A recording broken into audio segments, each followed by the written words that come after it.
एक तुमसे ही प्यार करूं बाबा। यह विषय बहुत गहन है। इसे ध्यान से ही समझना होगा, अन्यथा समझने में चूक हो सकती है। कभी कभी आपने ये परमात्मा महावाक्य अवश्य सुने होंगे। परमात्मा कहते हैं कि शिव भगवानुवाच, मीठे बच्चे, तुम मेरे से तो प्यार बहुत करते हो, मुझे आप बहुत प्यार से याद करते हो, लेकिन अगर आप साकार में मेरे बच्चों से प्यार नहीं करते हो तो आपका ऐसा प्यार मुझे स्वीकार नहीं होता है। ये जिंदगी के ज्ञान की एक ही सारभूत बात को दूसरे ढंग से कहने का दूसरा तरीका है। पहले तो परमात्मा अपने महावाक्य में कहते हैं कि सभी देहधारियों से बुद्धियोग निकालकर एक मुझ बाप को याद करो, अर्थात एक मुझसे ही, निराकार से ही प्यार करो। हमेशा ये पाठ पक्का करो कि मेरा तो एक परमात्मा, दूसरा ना कोई। फिर जब परिस्थिति बदली तो परमात्मा के महावाक्य भी बदली हुए। उन्होंने कहना शुरू किया कि जो मेरे साकार में रहने वाले बच्चों से प्यार नहीं करते या प्यार से कर्म व्यवहार नहीं करते तो उनका प्यार मुझे स्वीकार नहीं है।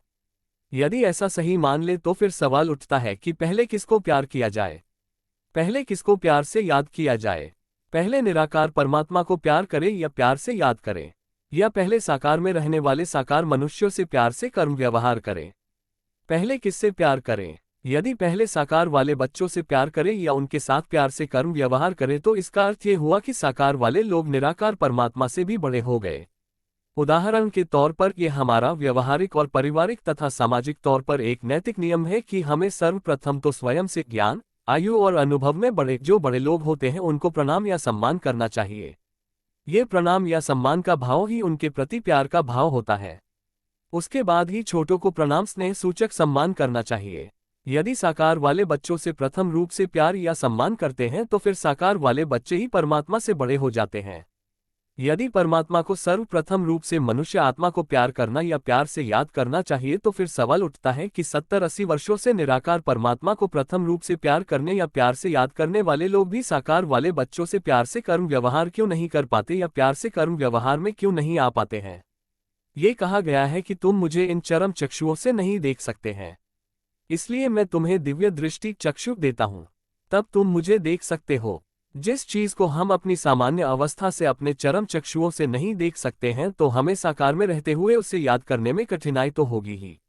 यह एक अहम सवाल है। प्यार के सागर निराकर परमात्मा शिव को याद करने या उसके साथ योग लगाने के बाद भी हम साकार में रहने वालों के साथ कर्म व्यवहार में आत्मिक गुणों के साथ बर्ताव क्यों नहीं कर सकते हैं। ये व्यवहारिक जगत का सबके के लिए सबका सवाल है। इसलिए ही जब कुछ व्यवहार में मूल्यों की कमीवेशी देखी जाती है तो अनुभव करने वालों के मन में यह सवाल जरूर उठता है। इसके उत्तर के लिए हम कभी सोचते नहीं हैं। हम अपने ये कह समझा लेते हैं कि संस्कार स्वभाव ही ऐसा है, बल्कि व्यवहार में इससे विपरीत होता है। प्यार के सागर निराकार परमात्मा को याद करने के बाद भी स्वयं के कर्म व्यवहार में परस्पर प्यार की भावना बढ़ने की बजाय कम हो जाती है। अक्सर आपने यह जरूर देखा होगा कि निराकार परमात्मा को प्यार करने वाले या प्यार से याद करने वाले लोग साकार वाले लोगों के साथ प्यार से कर्म व्यवहार नहीं करते हैं।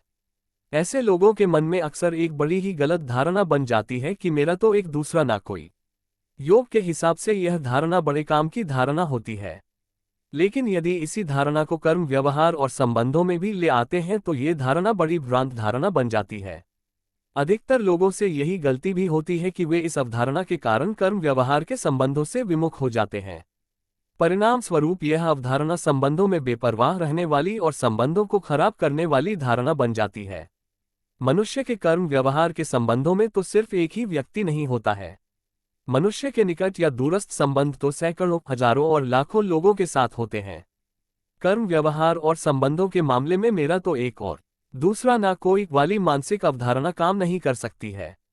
परंतु शिक्षाओं और वक्ताओं से ज्यादातर आप यही तो सुनते हैं। वे प्रायः यही कहते हैं कि मेरा तो एक बाबा और दूसरा ना कोई। आप देखेंगे कि वक्ताओं के वक्तव्यों में ज्यादातर इसी बात पर ज्यादा जोर दिया जाता है। इसके दूसरे पहलू, संबंधों के पहलू पर कभी ज्यादा जोर नहीं दिया जाता है। यह अधिकतर लोगों के जीवन की सच्चाई है कि निराकार परमात्मा से सर्व संबंध रखने और निराकार परमात्मा को प्यार करने, याद करने पर जोर देने के चक्कर में उन्होंने प्रायः साकार पर जोर देना बंद कर दिया है।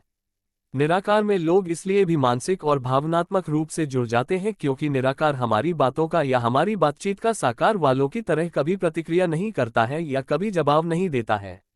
ज्यादातर मनुष्य का ये स्वभाव बन गया है कि वह प्रतिक्रिया सुनना नहीं चाहता है। निराकार की तरफ से कोई प्रतिक्रिया नहीं होती है। दरअसल हम साकार की तरफ ध्यान या साकार में लोगों से प्यार से व्यवहार करना इसलिए भी भूल गए हैं क्योंकि साकार वाले दूसरे लोगों के साथ प्रत्येक व्यक्ति ने कभी ना कभी कुछ न दुख और अशांति का अनुभव किया हुआ है। वे अनुभव हमारे अवचेतन या चेतन मन में स्मृति के रूप में रहते हैं। वे स्मृतियां हमें निराकार को प्यार से याद करने के बावजूद भी साकार में व्यक्ति से प्यार से कर्म व्यवहार नहीं करने देती हैं। यह विषय को समझने के एक तरह का पहलू है।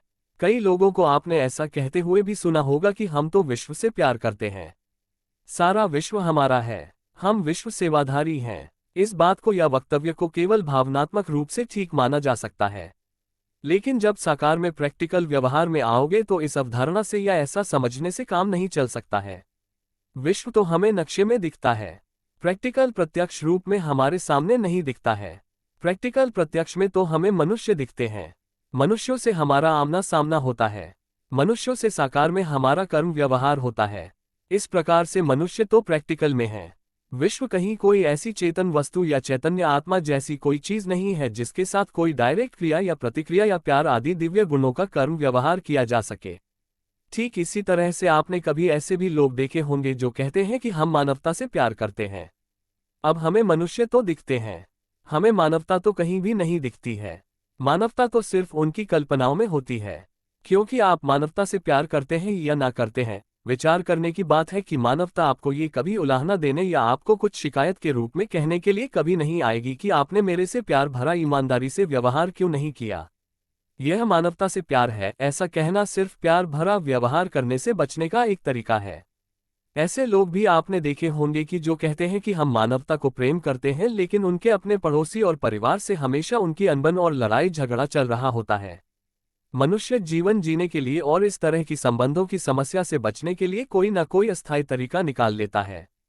होता क्या है, मनुष्य जीवन में रहते हुए बिना परस्पर आध्यात्मिक गुणों के लेन देन की भावना के नहीं रह सकते हैं, लेकिन वह नजदीकी संबंधों के साथ आध्यात्मिक दिव्य गुणों से युक्त कर्म व्यवहार कर नहीं पाता है।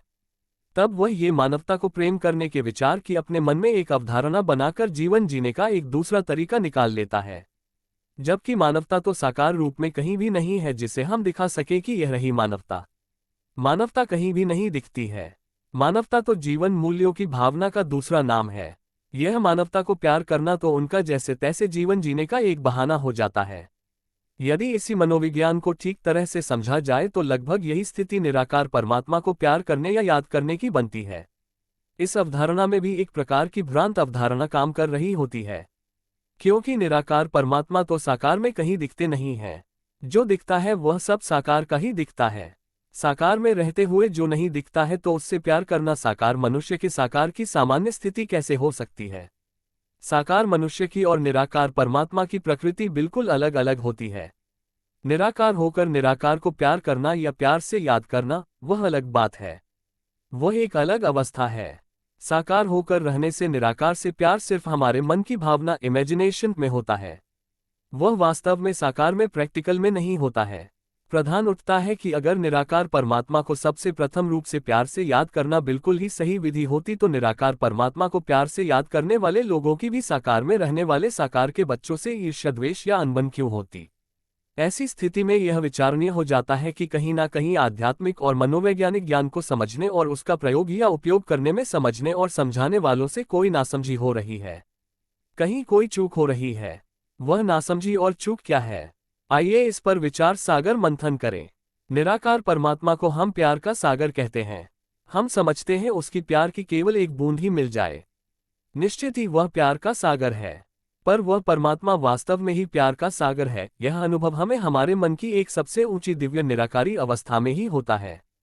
वह अवस्था जितना और उतना वाली अवस्था होती है, जितना कोई आत्मा अपनी अवस्था को आकारी और निराकारी बना लेती है उतना ही उसे निराकार परमात्मा के प्यार के सागर वाली अनुभूति होने लगती है। लेकिन आत्मा की वह उच्चतम अवस्था बनाने के लिए एक कदम तो नीचे से रखना होगा। कोई भी बड़ी प्राप्ति पहले छोटी प्राप्ति से शुरू होती है। राजयोग का यह मार्ग आत्म चेतना के आरोहण के क्रम का मार्ग है। इसे ही हमने चढ़ती कला कहा है। इसका अर्थ ये हुआ कि ऊंचे से ऊंचे निराकार परमात्मा को प्यार से याद करने से भी पहले हमें साकार में रहने वालों के साथ आत्मिक गुणों प्यार आदि से कर्म व्यवहार करना पड़ेगा। आप चैतन्य आत्मा सामान्यतः साकार में रहते हैं, अर्थात आप साकार की निम्न वाली स्थिति में रहते हैं। आप निम्न वाली स्थिति में रहते हुए ही सीधे सीधे ही डायरेक्टली ही ऊंचे से ऊंचे स्थिति परमात्म स्थिति में छलांग कैसे लगा सकते हैं? नहीं, आप साकार की स्थिति से डायरेक्टली छलांग नहीं लगा सकते हैं। ये निम्न से उच्चतम की यात्रा धीरे धीरे ही क्रमवार तय करनी होती है। ऊपर की सीढ़ी पर जाने के लिए पहला कदम तो पहली सीढ़ी पर रखना होता है। यह एक विवेक सम्मत और तर्क संगत मनोवैज्ञानिक स्वयं सिद्ध तथ्य है। इसमें कोई सवाल नहीं उठ सकता है। इसका सीधा सा मतलब ये हुआ कि यदि आप साकार मनुष्य के अंदर बैठे हुई चैतन्य आत्मा के साथ प्यार से कर्म व्यवहार में नहीं आ सकते हैं तो परम चैतन्य निराकार परमात्मा को प्यार से कैसे याद कर सकते हैं या उन्हें कैसे प्यार कर सकते हैं? ये भी अध्यात्म का गहन सूत्र है। यदि आप कहें कि हम सभी मनुष्यों को साकार में रहते हुए एक साथ ही दोनों को ही मनुष्य आत्माओं और निराकार परमात्मा को प्यार से याद करना चाहिए या दोनों के साथ ही प्यार के भाव से कर्म व्यवहार में आना चाहिए। मनोविज्ञान का एक पहलू कहता है कि साकार में मनुष्य दोनों को मनुष्यों और निराकार परमात्मा एक साथ या एक जैसा प्यार नहीं कर सकता है। मनुष्य की उसकी अपनी वैसी स्थिति नहीं हो सकती है, क्योंकि अब वह देह अभिमान में है। दूसरी स्थिति में यदि मनुष्य देही अभिमानी है तो वह ऐसा कर सकता है कि उसका लाया दोनों के साथ एक जैसा हो। एक तीसरी स्थिति भी होती है। आत्मा प्रेम स्वरूप है, आत्मा सुख स्वरूप भी है।